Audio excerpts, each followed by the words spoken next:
Bahasan kali ini ada 3. Yang pertama siklus hidrologi, perairan darat, dan manfaat perairan.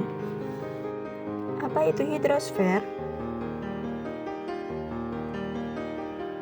Hidrosfer adalah lapisan air yang menyelimuti bumi, meliputi danau, sungai, lautan, salju, air tanah, dan uap air.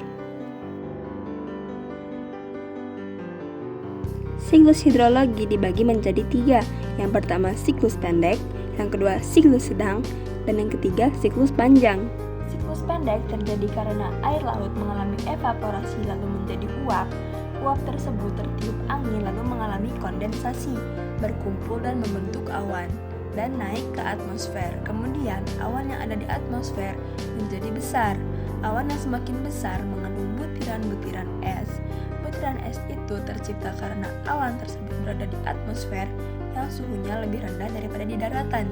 Lalu angin tidak kuat untuk meniup awan yang menjadi butir-butiran es tersebut terjatuh kembali ke laut dan terjadilah hujan atau hujan yang berada di laut. Siklus sedang terjadi karena air laut mengalami evaporasi dan menjadi uap lalu tertiup angin sampai ke daratan. Uap yang tertiup angin mengalami kondensasi, berkumpul dan membentuk awan sambil naik ke atmosfer. Di ketinggian tertentu, awan yang berada di atmosfer semakin membesar. Awan yang besar tersebut mengandung butiran-butiran es yang terbentuk di dalamnya. Angin tidak kuat menahan awan yang semakin membesar, kemudian jatuh ke daratan. Karena saat jatuh, butiran es tersebut terpapar suhu yang sangat panas. Butiran es menjadi butiran air atau hujan. Air hujan mengalir lewat sungai dan juga diserap oleh tanah, lalu menjadi air tanah. Siklus panjang terjadi karena air laut mengalami penguapan. Karena adanya sinar matahari dinamakan evaporasi. Uap air hasil evaporasi mengalami pengembunan dan menjadi awan dinamakan kondensasi. Terdapat juga sublimasi atau uap air yang menjadi kristal-kristal es. Awan yang mengandung kristal-kristal es kemudian bergerak ke depan karena tiupan angin. Terjadilah presipitasi di pegunungan tinggi berupa salju. Terdapat juga istilah-istilahnya. Yang pertama, istilah transpirasi. Transpirasi adalah penguapan dari tanaman dan tanah ke udara. Lalu evapotranspirasi adalah gabungan dari evaporasi dan transpirasi. Kondensasi adalah pengembunan atau penguapan uap air menjadi kristal-kristal es dan menjadi awan. Lalu adveksi adalah perpindahan awan dari suatu lokasi ke lokasi yang lain. Yang kelima, presipitasi. Proses terjadinya hujan berupa air atau salju. Infiltrasi adalah meresapnya air dari permukaan ke dalam tanah. Perkolasi adalah mengalirnya air dalam tanah ke lapisan di bawahnya karena adanya gaya gravitasi. Yang terakhir, runoff adalah mengalirnya air dari permukaan tanah menuju saluran air.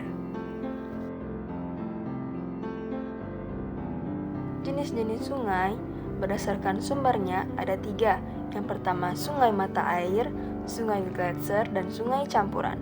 Yang kedua berdasarkan keadaan airnya. Yang pertama sungai permanen dan sungai periodik, dan juga ada sungai episodik.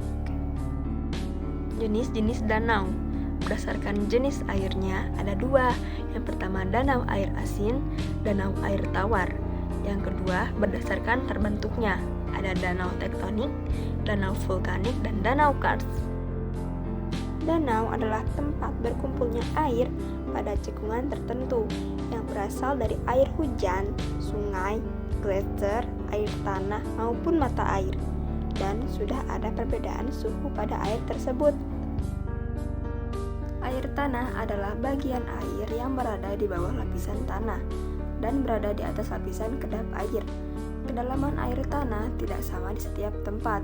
Hal ini tergantung dari tebal lapisan tanah.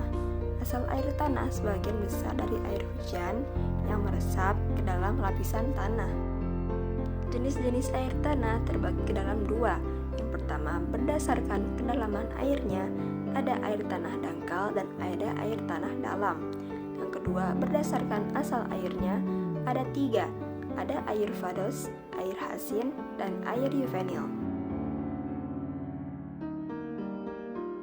Manfaatnya ada sebagai tempat wisata, pembangkit listrik, dan penghasil kayu bakau. Jalur transportasi, sumber air minum, dan tempat budidaya.